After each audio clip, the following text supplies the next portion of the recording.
The Iron Dwarf looked around with his curved back bowed more deeply. His eyes were sharply scanning the surroundings like a hunting dog. Strange. At some point, the signals coming from his brothers were cut off. He thought it might be like that because they were busy chasing Nam Shin-woo, but the Iron Dwarf still remained wary. Damn it. He suddenly felt pain all over his body. They were the wounds pierced by the ghost daggers. Fortunately, his brothers and sister were able to save him, but the memory of that day remained as an indelible disgrace to the Iron Dwarf. I'll definitely kill you. To dare and humiliate me like that in front of Suliang. The Iron Dwarf gritted his teeth, remembering the man who had hurt him. Everyone in the Seven Stars knew that the Iron Dwarf liked Yo Suliang.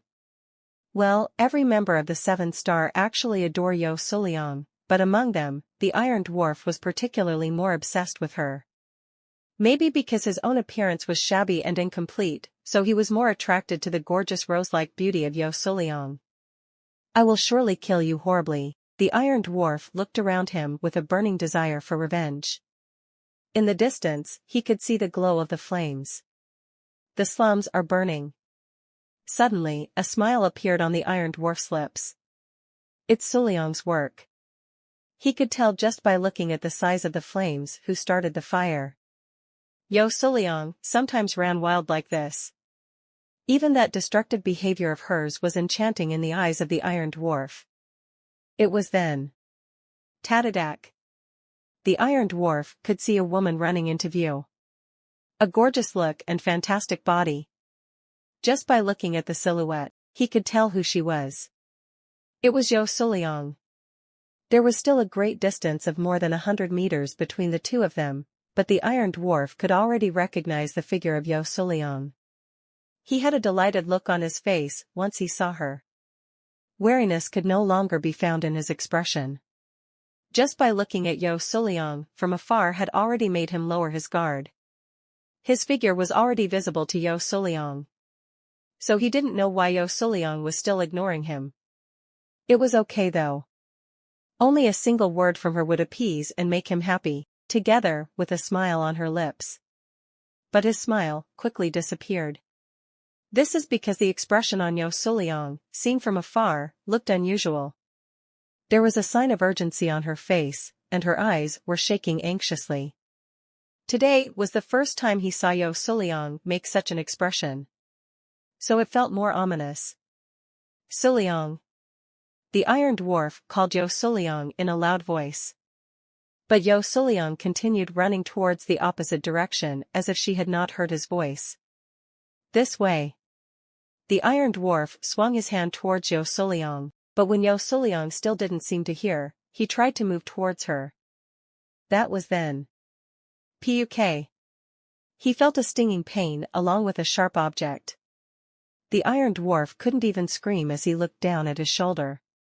He saw a tip of a dagger sticking out of his shoulder. This? It was a dagger he had seen before. Not only did he see it with his own eyes, but he had already been hurt by it. It was the dagger that Pyeowul was holding back then. That bastard. The Iron Dwarf was about to turn around and make a loud noise. However, his voice could not come out and only lingered in his mouth. Because something sharp had already squeezed his neck. Thread? As soon as the Iron Dwarf noticed the presence of the thread, he reached out his hand to his waist and grabbed the chain connected to the iron ball. Quarak. The iron ball connected to the chain flew in the direction in which the thread was extended. However, the iron ball did not hit Pyeowul's body. This is because Pyeowul ran to the left when the iron ball was flying right in front of him. Still in his hand was the thread which tightened around the neck of the Iron Dwarf. Kerf. The body of the Iron Dwarf was tossed on the floor. It was because the thread came tight and threw his body away. He lost the chain he was holding in his hand due to the shock of being hit to the floor.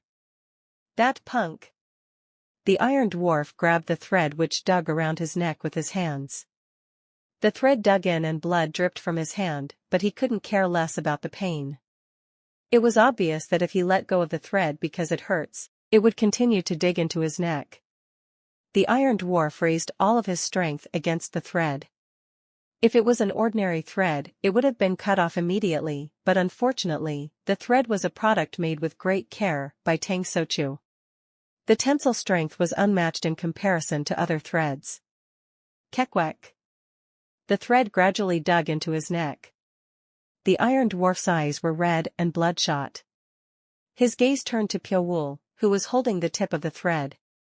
Pyo-wul was looking at him while wearing a reddish-red long robe.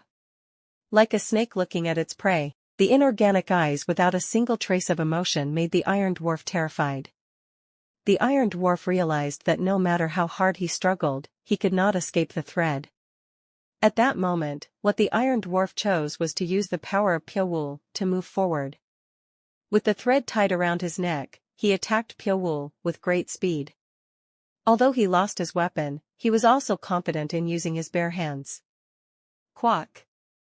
A tremendous force was spewed out of the hands of the Iron Dwarf. A technique called the Demon Fist was unfolded. He never imagined that he would be able to kill Pyo-wul with the Demon Fist. He judged it based on the ghost-like abilities that Pyo-wul has shown so far.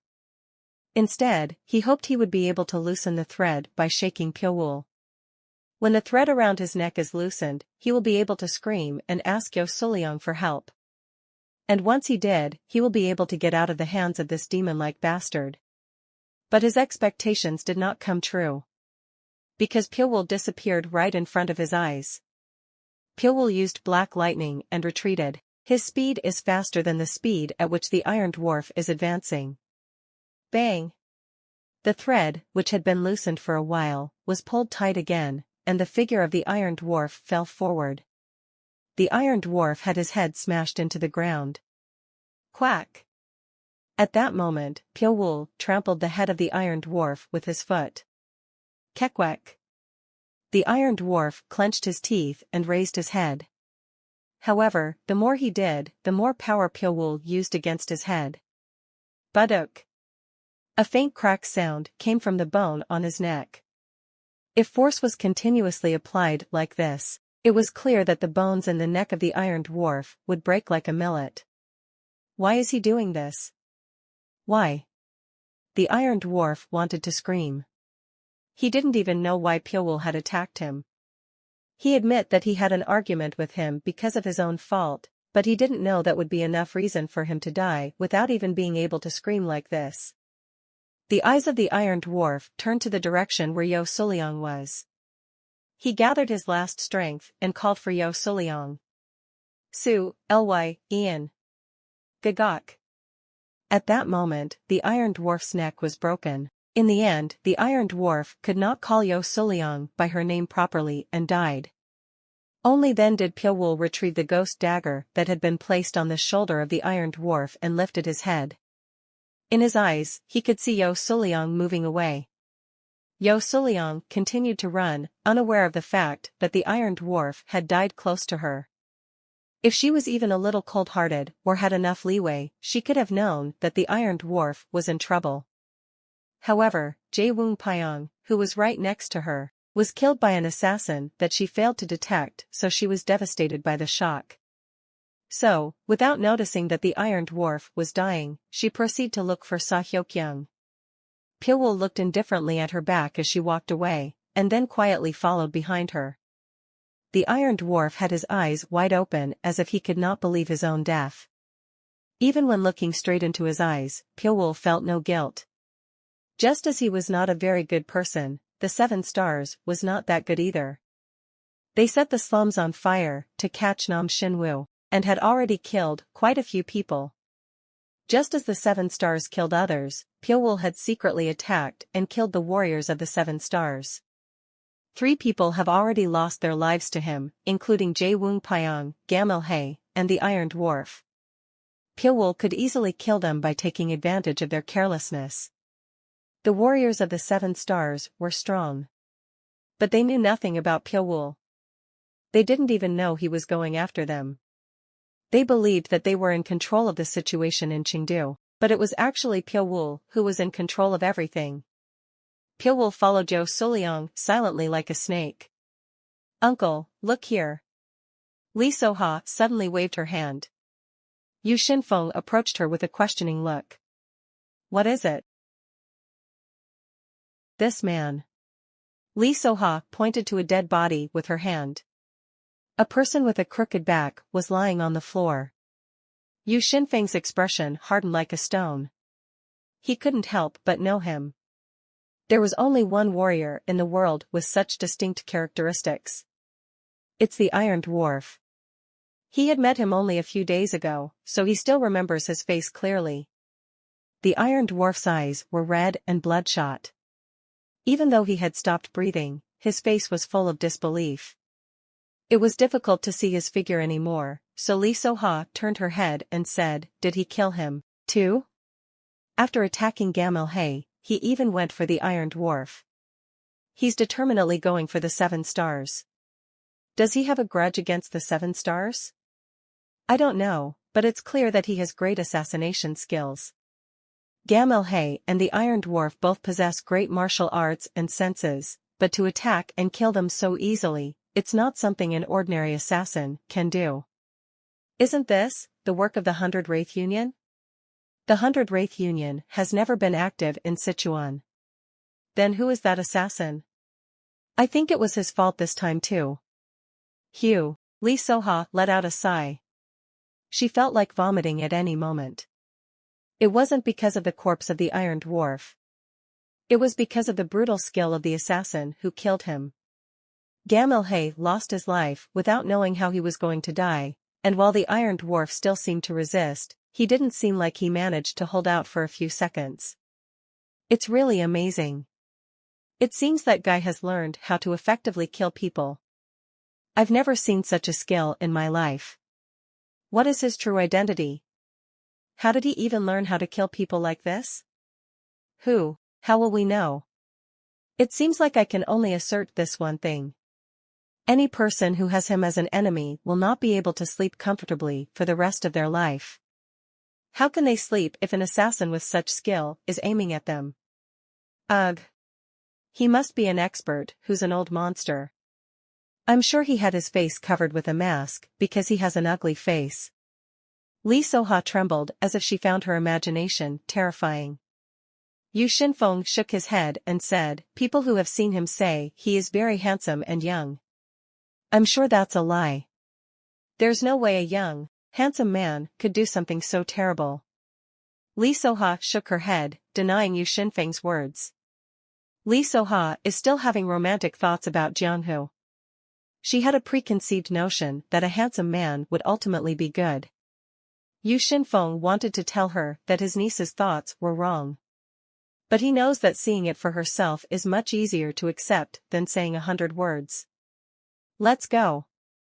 Judging by his actions, I don't think he is going to stop at this point.